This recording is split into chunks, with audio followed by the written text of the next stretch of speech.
Yo, c'est moi. Et aujourd'hui, on se retrouve pour une nouvelle vidéo. On va parler de Black Panther Wakanda Forever.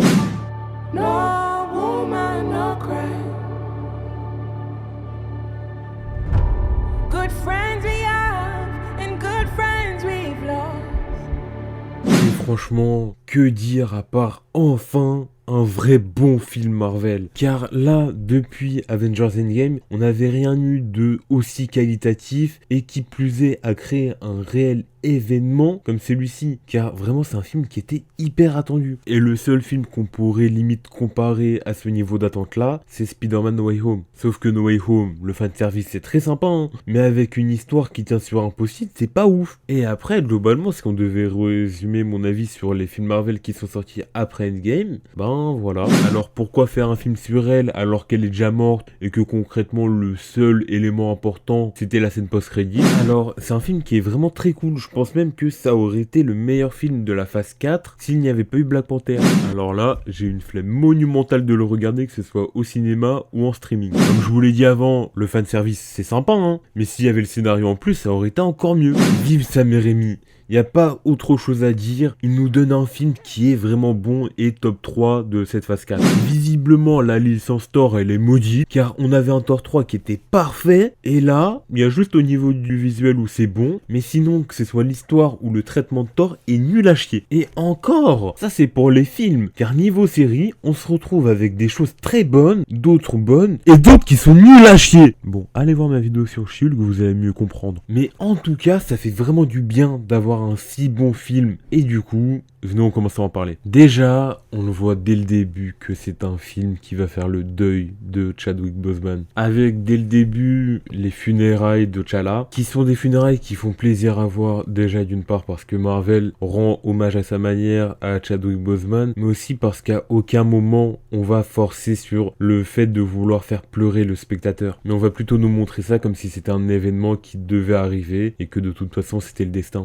Et après, ils vont pas faire comme si c'était arrivé, après on n'en reparle plus, car là, la mort de T'Challa va avoir un réel impact sur les personnages, que ce soit sur Shuri ou bien même sur sa mère. Déjà, avec la mère sur les décisions qu'elle va prendre plus tard, en disant que elle ne peut pas perdre Shuri, car elle a déjà perdu son mari et son fils, ou encore avec Shuri qui va commencer à avoir une haine de vengeance qui va naître, étant donné qu'elle aura perdu tout ce qu'elle aura. Et sinon, il y a quelque chose qui me faisait pas mal peur, même si Marvel l'avait déjà annoncé, c'est le fait qu'on voit d'une manière ou d'une autre Chadwick Boseman en 3D, même si justement Marvel avait annoncé qu'à aucun moment on ne verrait Chadwick Boseman en 3D. Déjà parce que ça aurait été la chose la plus irrespectueuse s'il l'avait fait, et à la base des bases, je ne doutais pas du fait qu'il n'allait pas le mettre en 3D. Mais lorsqu'on a commencé à arriver à la scène où Shuri boit sa reproduction de la plante qui donne les pouvoirs de Black Panther, et que normalement elle était censée retrouver ses ancêtres, j'ai commencé à avoir une peur, car je voyais direct la scène. On allait avoir la réunion de famille entre le père, la mère et le frère. Le père qui dit quelque chose à propos de lui, la mère aussi, et le frère aussi du coup, mais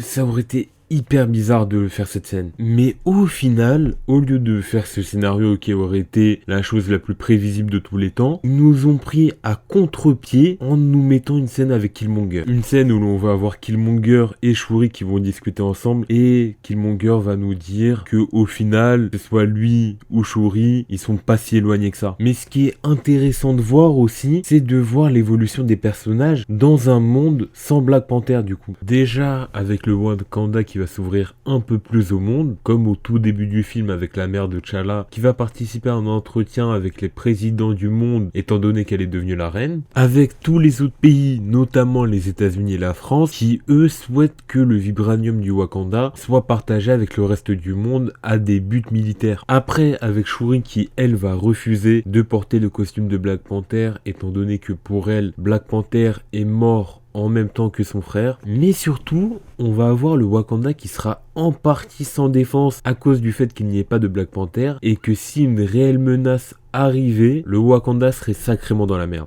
Et il le sera, car là la menace vient des fins fonds de l'océan Atlantique. Et parlons de Namor. Alors Namor, depuis le temps qu'on en entend parler dans la communauté Marvel. Avec déjà une première hype qui apparaissait petit à petit avant ou même pendant Endgame, je crois, comme avec Nova, pour au final le faire apparaître seulement maintenant. Et franchement, ils se sont pas foutus de notre gueule. Et commençons par parler de ce qui me dérange un tout petit peu au niveau de Namor, c'est son chara design qui manque de flow. Bon, je dis pas qu'il a pas du tout de flow, loin de là. Il est très sympa, mais disons un peu qu'on est loin, mais très loin de ce charisme incroyable qu'il a dans les comics. Après, tu vas me dire normal, car si tu te ramènes vers l'acteur et que tu dis que son costume c'est littéralement juste un calbar, bon ça dépend des versions des comics, hein. Mais en tout cas c'est très bizarre. Et l'acteur de Namor est hyper bien choisi, car autant là où Marvel ils ont pris d'énormes libertés par rapport aux comics, au niveau de l'acting ça passe hyper bien et le personnage colle parfaitement au chara design qu'ils lui ont collé. Et hormis Namor, c'est tout cet univers autour des Atlantes qui va être hyper bien développé. Car avant d'aller regarder le film, je m'étais retapé le premier film et je me suis rendu compte à quel point ils avaient si bien créé une culture des traditions et globalement tout un réel univers autour du Wakanda. Et je me disais que s'ils voulaient introduire les Atlantes, il aurait fallu que ce soit avec le même niveau de respect. Et pour le coup, ils ont vraiment bien respecté les Atlantes avec de réelles origines. On va savoir pourquoi est-ce que tout simplement ils sont bleus, pourquoi est-ce que Namor lui arrive à respirer sous l'eau alors que c'est un humain de base, mais on va aussi nous montrer pourquoi et comment ils ont été si discrets pendant toutes ces années, avec une cité d'Atlantis très bien représentée et très belle. On va nous montrer ça de manière mais magnifique. Et après, tous les fights dans le film globalement sont très bons, et vraiment la seule chose que je pourrais lui reprocher au film, c'est une CGI qui est pas folle. Enfin, disons un peu que globalement la CGI elle passe mais hyper crème. Les seuls problèmes que j'ai vus, c'est quand Shuri elle est en Black Panther, où on dirait que le costume paraît pas réaliste, et après c'est quelques problèmes de fond vert, mais bon, je dois avouer que là je chipote un peu. Mais bon, honnêtement, la chose qui me hype le plus pour l'instant, c'est Riri Williams, parce que bon, pour ceux qui ne connaissent pas Riri Williams, allez voir des vidéos si vous voulez en savoir plus de manière détaillée, mais Riri Williams, c'est elle dans le film, celle qui a eu l'idée de l'armure, mais surtout dans les comics, il s'agit de Ironheart, l'héritière d'Iron Man. Et dans les comics, nous avons Riri Williams qui justement crée une IA de Tony, ce qui fait que prochainement, voire dans la série Ironheart justement, il est très probable qu'on ait un retour de Tony dans le MCU, et rien que pour ça la série elle me hype de fou furieux. Bon, c'est la fin de la vidéo, n'hésitez pas à liker, commenter, partager, puis abonnez-vous pour de prochaines vidéos. Allez, ciao.